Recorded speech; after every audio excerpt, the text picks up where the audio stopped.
طيب ازيكم يا جماعه؟ كنت من يومين كده قررت ان انا اتفرج على الفيل الازرق الجزء الاول، عشان بقالي كتير قوي ما شفتوش، بقالي سنين ما شفتوش. فبعد ما شفته انبهرت كالعاده.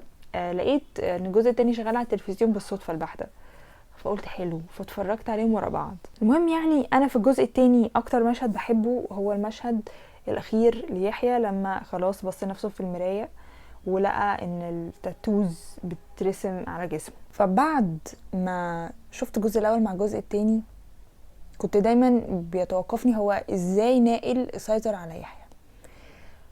فلما جمعتهم ببعض قلت طيب ثواني، لو مثلا لبنى في الجزء التاني ما كانتش مبسوطه مع يحيى، لبنى اللي هي نيللي كريم ويحيى هو كريم عبد العزيز، ما كانتش مبسوطه معاه وكان في خلافات كتير بتحصل ما بينهم، ماشي. الجزء الاول بسمة اللي هي كانت الضحيه اللي اتقتلت من شريف اللي هو اخو لبنى اللي هو خالد الصاوي، برضو ما كانتش مبسوطه وكانت شاكه ان هو بيخونها. الحاجه المشتركه ما بينهم ايه؟ ان في ديجه في الموضوع، ديجه اللي هي شيرين رضا اللي هي بتعمل التاتو اللي بترسمه على رجلين الستات علشان زي ما تقول تعمل التعويذه دي. وان نائل يبقى في جسم الراجل الشريك معاهم، يعني شريك حياتهم. فجي في بالي طب هو ممكن البلوت تويست في الجزء الثالث لما هم يحبوا يعملوه هيجيبوها من ناحيه لبنى، وان لبنى تكون راحت لديجا وعملت التاتو هي كمان، لان هي لما بتعملوا ديجا التاتو ده بتعمل تقرا تعويذه او ايا يكن، وبتحضر النائل ده او الجن ده على كلب وبتحبسه في حمام لمده اسبوع. وفي الجزء الاول هي لما حضرت النائل ده على الكلب مات لوحده، وهي بعد اسبوع بتسمه والكلب ده بيموت والتعويذه بتكون انتهت، بس الكلب ده مات لوحده. وفي الجزء التاني الكلب اللي كان عايش معاهم مات لوحده، وكان ناقل فيه غالبا لانه كان زام على يحيى كده وبصله بصه غريبه، بعد كده بعد شويه لقى مات. وممكن من ناحيه تانية تبقى هند صبري، لان اوريدي نائل كان مستحوذ عليها، وهي لما هربت من 8 غرب راحت لديجا وكانت بترسم لها تاتو على ظهرها، ويحيى كان راح بس ما كانش عارف انها هي لان هي كانت قاعده بظهرها. ولما راح وراها البيت ونائل خرج منها والدخان الاسود طلع، ممكن بشكل او باخر هو كمان راح ليحيى واستحوذ عليه بشكل انا ما شفتوش او ما ظهرليش في الفيلم. انا بعد ما خلصت الاستوديو التحليلي اللي انا كنت عملته بعد ما شفت الفيلمين وقعدت فعلا حبه حلوين افكر لو ممكن ممكن احط في افتراضات، لان فعلا النهايه كانت بالنسبه لي ملحميه. لحد دلوقتي عايزه اعرف ايه اللي هيحصل، وهموت على الجزء الثالث من الفيل الازرق، ويا رب يعملوه في اقرب وقت. بس هما اكيد كل ده رامين على جزء تالت يعني، لان في حاجات لسه مبهمه، والتويستات لو طلعت من اللي انا قلتهم دول انا في السينما هقوم في نص قاعه سقف، لان هتبقى حاجه عبقريه من احمد مراد بصراحه. يعني هتبقى تحفه، رغم ان انا بتضايق لو يعني اكتشفت تويست قبل ما تحصل، بس دي هتبقى تحفه. انا عمري ما هتضايق من حاجه زي كده. انا بقول لك القصه العبره دي ليه؟ لان انا مستغربه اللي هو يا لهوي، وانا قعدت فعلا سنين علشان اكتشف اللي هو صدق ده ممكن صح يطلع كده وده يطلع كده، ودي بنت عم دي ودي بنت خالد دي. يا راجل ده فيلم هيبتا، انا لسه بكتشف فيه حاجات، يعني انا لسه بكتشف في هيبتا ان صدق ده ايه ده، لسه واخده بالي بعد سنين طويله، يعني مصيبه سودة. معلش الكاميرا ممكن تكون اتحركت عن الاول عشان جات لي مكالمه عمل وانا في منتصف العمل. اللي اكتشفته ان احنا ممكن نكون بنشوف حاجات طول عمرنا ومش واخدين بالنا منها حرفيا، يعني احنا مش واخدين بالنا من تفاصيل كتير، وتفاصيل ممكن تبقى حلوه قوي. وانا مش جاي اتكلم عن الفيل الازرق على قد ما انا هتكلم عن اللي احنا ممكن نبقى فعلا مش واعيين كفايه اللي قدامنا، ايا يكن ايه اللي قدامنا بقى، كان هو شخص، كان هو فيلم، كان هو شيء احنا بنحبه او بنكرهه. ساعات الموضوع بيبقى مش حلو في ان هو بيباك فاير عليك، تكون مش واخد بالك من شخص بيأذيك، بس زي ما بيقولوا كده مراية الحب عمياء، بس هو في صفات لا هي فعلا بتأذيك وانت بتتجاهلها مش شايفها، ايا يكن كانت ايه الاسباب. الموضوع ده لما فكرت فيه شويه حسيت هو مخيف قوي، لان انت فعلا ممكن تجارب كتير وحاجات كتير قوي تروح عليك بسبب ان انت ما عشتهاش بالقدر الكافي او ما خدتش بالك منها بالقدر الكافي، فتندم بعد مدة ان هو انا ليه ما خدتش بالي وقتها، او انا ليه ما لاحظتش، وتحاول بقى تسترجع اللي حصل عشان تحاول تعيشه تاني بس في دماغك. فاهم حاجه؟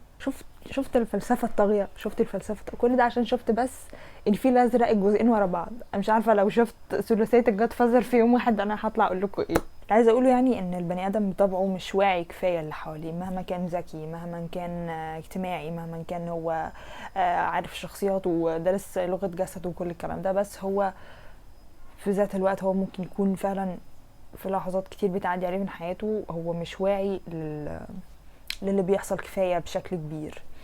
وفي ساعات الوعي بيزيد معاك في لحظتها.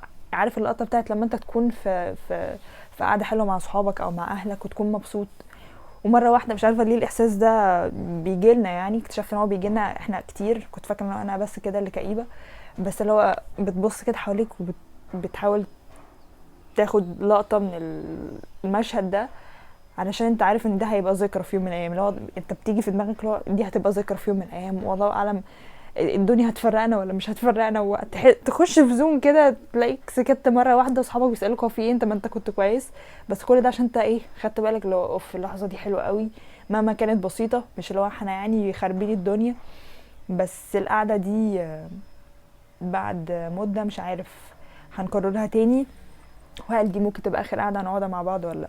حاول تسيز المومنت من الاخر اللي انت عايشها، حاول تكون واعي ليها بقدر كافي وتكون مش مكروتها او مش مركز في التفاصيل، لان التفاصيل بتفرق قوي قوي قوي. تفاصيل صغيره بتخلي الرؤيه تتضح، وان انت تكتشف حاجات انت مش مكتشفها بقالك سنين، ومع ان الحاجه ممكن تبقى قدامك بتشوفها كتير، الشخص ده قدامك كتير، بيتعامل معك كتير، بس انت برضو مش شايف كفايه، مش واعي كفايه.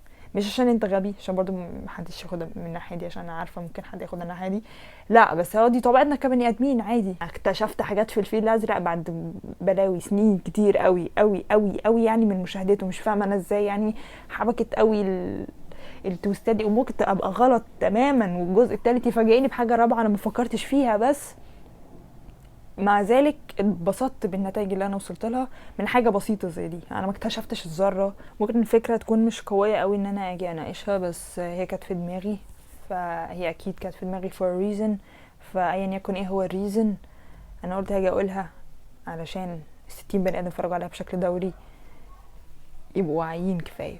وانا عارفه ان انت واعي، بس لزياده التاكيد. بان رمضان خلاص فضل عليه يوم والعيد داخل علينا، كل سنه طيبين.